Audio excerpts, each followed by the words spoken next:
中國製造徹底熄火了，出口崩塌，內需萎縮，通縮蔓延，一切仿佛在慢慢坍塌。10月，中國出口同比下降 1.1%，8個月來首次轉負。這個看似微不足道的數字，卻像一根針戳破了官方宣傳裡那層薄薄的復甦泡沫。要知道，出口曾是中國經濟的命脈。2006年，出口佔 GDP 比重高達 36%， 支撐起世界工廠的神話。而今，這個比例已跌至 18.86%， 幾乎腰斬。出口不再是榮耀，而成了最後的救命稻草。可那根稻草也被全球市場的冷風吹斷了。北京這幾年最喜歡的口號就是新質生產力。在2023年提出這個概念時，曾信誓旦旦說要以新能源車、電池、光伏為突破口，打造中國經濟的新增長引擎。可結果呢？這個引擎不僅沒拉動經濟，反而被歐美堵在了門外。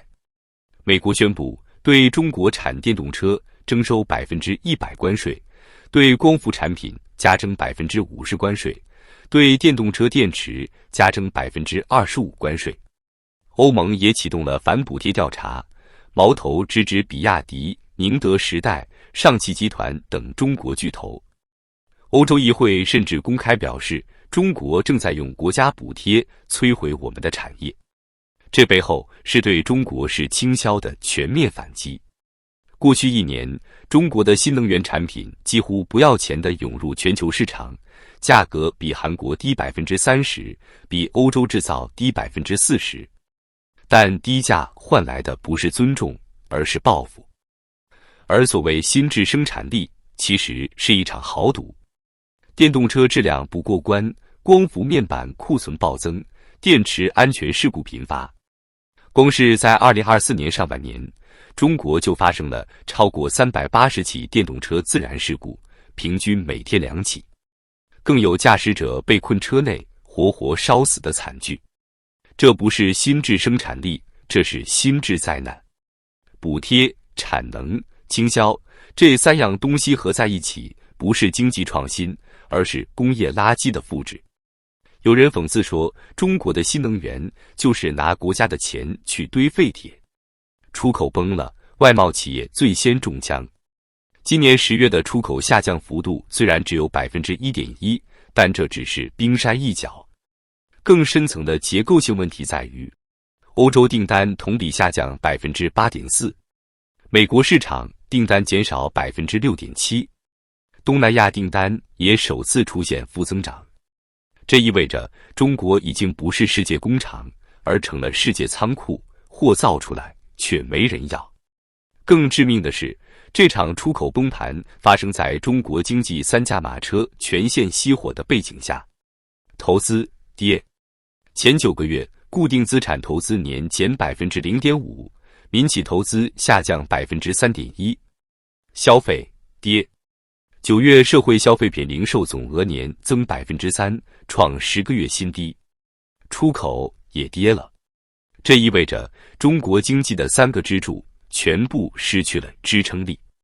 一個國家如果靠出口活着，就必須依賴國際市場，而當世界對你關上門，內部消費又無法替代，這個國家就會陷入外部封鎖加內部通縮的雙重困局。這正是2025年的中國。物價下跌本應讓人高興，可在中國，它是危機的信號。9月份 CPI 年減 0.3%， PPI 年減 2.3%， 已連續36個月下跌。這是消費價格負增長的第3年，意味着不僅沒人花錢，連企業都不願意生產了。通縮是一種比通脹更恐怖的病，因為它代表着經濟失血。物價跌，企業利潤更薄，利潤薄，裁員增加，裁員多，收入下降，收入降，消費更低，於是整個社會進入死亡循環。現在的中國正在滑向這樣的深淵，房地產泡沫破裂，地方財政枯竭，企業信貸斷裂，青年失業率高企。據官方數據，16至24歲城鎮青年失業率8月攀升至 18.9%， 9月微降至 17.7%， 仍為歷史高位。經濟學者警告，這個數字可能被低估，因為中國統計局從2023年中期就停止公布真實失業數據，2024年重新公布後，口徑明顯縮水。有學者估計，實際青年失業率超過 30%。年輕人沒工作，中年人不敢花錢，老人不敢看病，消費、投資、出口全都疲軟，這樣的社會還能靠什麼支撐？中國官方仍在強調信心比黃金更重要，但問題是，連黃金都被民眾瘋搶完了，信心還能剩下多少？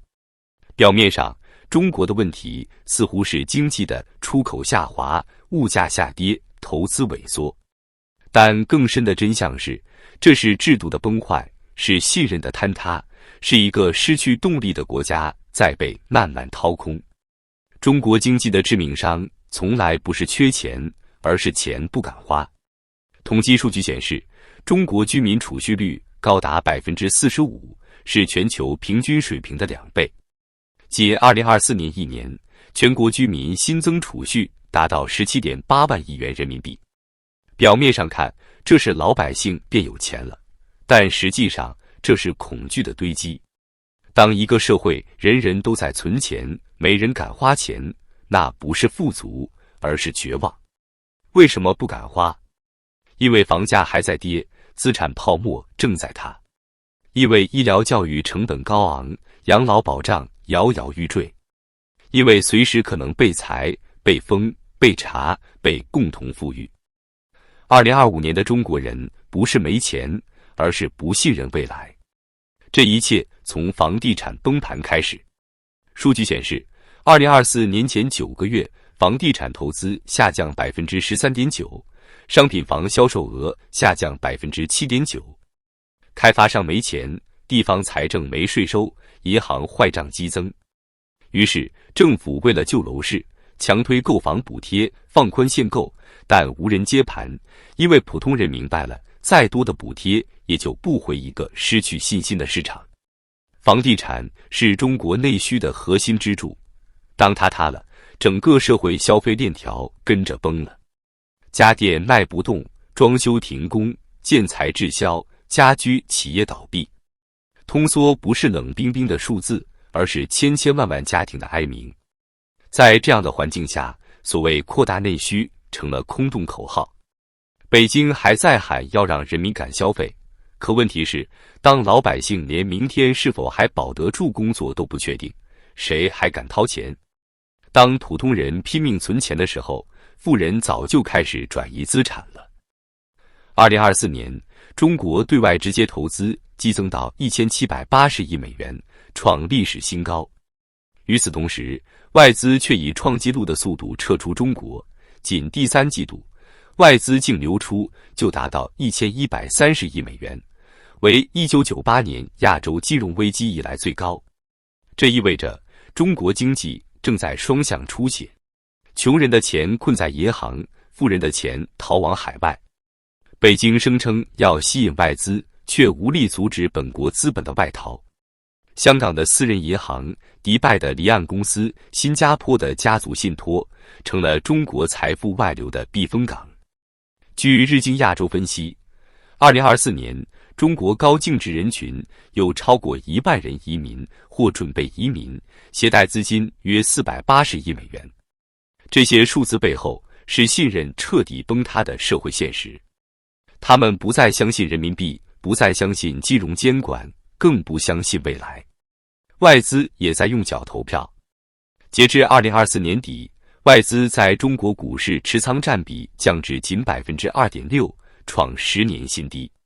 摩根士丹利、貝萊德等機構陸續下調中國企業評級，稱中國市場正在失去可投資性。曾經吸引全球資金的中國，如今成了風險之地。中國的通縮不只是市場冷淡的問題，更是政治結構的必然結果。中國的經濟結構早已異化，國企掌握資源，壟斷利潤，而民企承擔風險，缺乏保護。數據顯示，2024年國企利潤增長 8.6%， 而民企利潤下滑 11.2%。與此同時，民營投資佔比從2019年的 58% 跌至如今的 46%。國進民退，正在把經濟拖入死亡回路。當民企不敢投，外資不敢來，老百姓不敢花，所謂的增長只能靠財政印錢、基建拉動。但基建拉動的是債務，不是希望。截至2024年底，中國地方政府隱性債務估計高達66萬億元人民幣，接近全國 GDP 的一半。這意味着，只要利率稍微上升，稅收一旦下降，地方財政就會集體暴雷。這不是危言聳聽。2024年已有至少7個地級市公開宣布財政困難，包括貴州、黑龍江、甘肅等地。一些地方甚至連公務員工資都開始拖欠。而在這樣的背景下，北京卻仍在開會討論新質生產力、數字經濟、共同富裕這些宏大口號。但一個被債務和通縮掏空的經濟，再多的政治標語也只是空中樓閣。中國官方在4中全會上宣稱，2025年經濟有望保持在 5% 左右增長。可誰還相信這個數字？根據國際貨幣基金組織最新預測，2025年中國實際 GDP 增長或僅為 3.8%。摩根大通更悲觀，認為剔除虛增部分，中國經濟實際增長甚至不到 2%。因為無論是就業、消費、出口還是投資，所有真實指標都在下滑。所謂增長，不過是統計局修辭的勝利。更可怕的是，這個數字幻象正在消耗最後的信任。企業主看不到未來，年輕人看不到希望，中產看不到出路。人心一旦涼透，經濟就再無復甦的可能。如今，中國社會已經進入一種精神通縮狀態，這比物價下跌更可怕。大家都在收縮，在等待，在沉默，沒有誰敢再賭這個國家的未來。而最悲哀的是，這一切並非偶然，它是一個體制自我鎖死的結果，是一個國家在政治安全和經濟活力之間做出的錯誤選擇。